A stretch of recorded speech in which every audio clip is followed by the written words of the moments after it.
Dear Representative Akin, my name is Shauna Prewitt. You do not know me, but you should. I am one of the approximately 25,000 women who every year become pregnant as a result of rape, and I would like to help you better empathize with my story. During my final year of college, I experienced an event that was so absolute in its effects that since it occurred, it has figured as the point of reference from which all understandings and meanings of my life now stem. I was raped. I do not know if in your terms it was legitimate rape. Yes, I cried hysterically. Yes, I fought until my body ached. And yes, I changed afterward in ways I could not ever imagine. Before my rape, I lived normally, a variation of a story you might hear about any other 21-year-old college student. I was young, vibrant, confident, and excited about a future that had never felt more within my grasp. In a single life-altering moment, all of that was stripped away. Physically, and I would say tauntingly, I looked the same after my rape. But inside I felt trapped and incapable of attaining or doing anything because I was now degraded, fearful, weak, and powerless. Every moment during and after my rape was agony. Not even 22 years old, and my life, as it seemed, was over. Did I respond legitimately enough for you? In the aftermath of my rape, my method of coping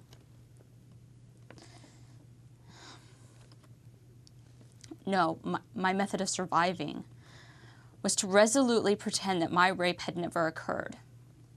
I treated it as a fictitious nightmare.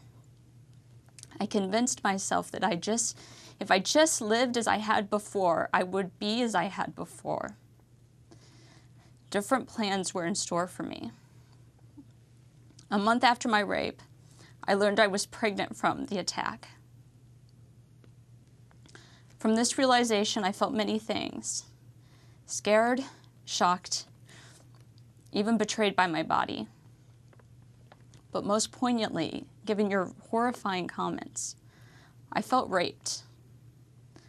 My pregnancy legitimized my rape. It had happened.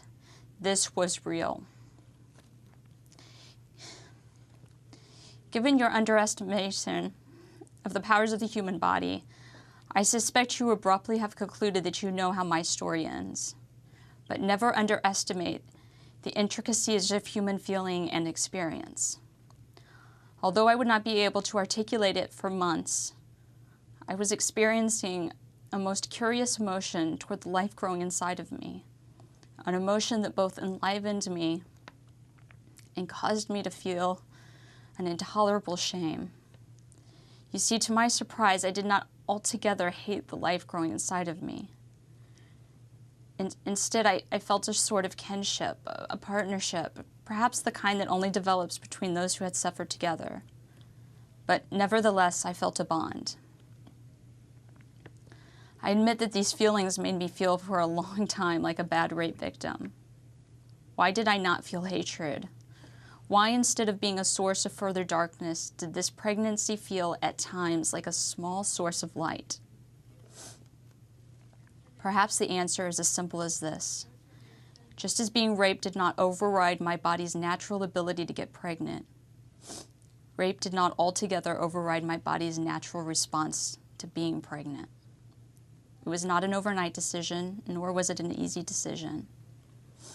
But I ultimately decided to give birth to and then to raise the child I conceived through my rape. Neither getting pregnant from my rape nor finding unimaginable joy from raising my daughter during the past 7 years makes me an illegitimate rape victim. Though I felt dead after my rape, my body was acutely alive. How could the very essence of being a living human being, that is, creating life, ever diminish that I had been a victim?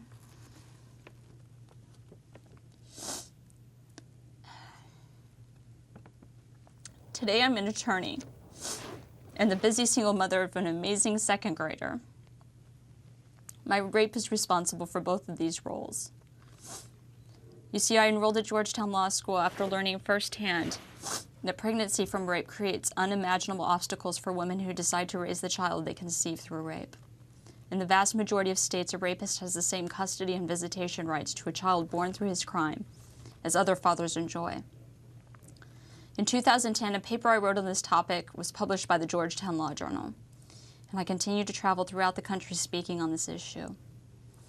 I believe that the way we as a society, and especially legislators, speak about rape, often wrongly and without a sound reasoned basis, restricts our ability to pass laws offering meaningful protections. After all, why pass a law restricting the parental rights of men who father through rape when too many legislators argue, without any reliance on science, fact, or experience, that a legitimately raped woman would never decide to raise a child from that crime? Why pass a law when raped women cannot get pregnant from their rapes? Representative Akin, your statement poses another setback to the cause I have fought passionately for since my life changed forever when I was raped and became pregnant from that rape at 21. But your statement has not landed on deaf ears or weak legs. My rape did not end my life, and in a profound way, I have become a stronger person after my rape. I will fight to extinguish your inflammatory statements, just as ardently as I fought to reclaim a vibrant life. I hope you will find my concerns legitimate. Sincerely, Shauna Prewitt.